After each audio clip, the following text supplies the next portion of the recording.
6 దశాబ్దాల ప్రత్యేక రాష్ట్ర ఉద్యమంలో లక్షల మంది పోరాటం, వేల మంది బలిదానాలు, ఎన్నో ఉద్యమ పార్టీలు, ఎందరో రాజకీయ నాయకులు ఎన్నో రకాలుగా ప్రయత్నించి అలసిపోయినప్పుడు ఒక్క దగడొచ్చి జాతిలో జోష్ నింపిండు.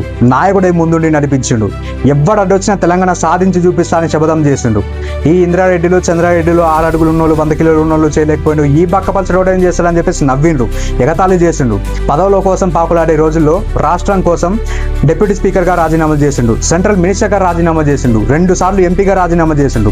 తెలంగాణ వచ్చుడో కేసీఆర్ చచ్చుడు అని నినాదం ఇచ్చి ఆమరణ నిరాహార దీక్ష చేసిండు. చివరికి 6 దశాబ్దాలుగా సాధ్యం కాని 3.5 కోట్ల తెలంగాణ ప్రజల కలను నెరవేర్చిండు. అక్కడితో ఆగిపోలేదు. ఒకప్పుడు నీళ్లు, విద్యుత్తు లేక సరిగ్గా పంటలు కూడా పడక కరువు ప్రాంతంగా ఉన్నదాన్ని దేశంలోనే అత్యంత వరి ఉత్పత్తి కలిగిన రాష్ట్రాల్లో ఒకటిగా నిల్చోబెట్టిండు. కొన్ని వేల అభివృద్ధి పనులు, వందల సంక్షేమ పథకాలు ప్రవేశపెట్టి దేశంలోనే అత్యంత తలసరి ఆదాయం కలిగిన రాష్ట్రంగా నిల్చోబెట్టి మిగిలిన రాష్ట్రాలకి ఒక ఆదర్శంగా చూపెట్టారు. హిస్టరీ ఎవరైనా క్రియేట్ చేస్తాడు, జాగ్రఫీ క్రియేట్ చేసే వారికే ఒక రేంజ్ ఉంటుంది. కేసీఆర్ అంటే ఒక వ్యక్తి కాదు, ఒక రాష్ట్రాన్ని సాధించిన పోరాటం, 6 దశాబ్దాల కళను నెరవేర్చిన ఒక సంకల్పం, గంగను భూమి మీదకు తెచ్చిన ఆ భగీరథుడి మొండి ధైర్యానికి జీవరూపం. And finally thanks for everything. Happy birthday KCR sir.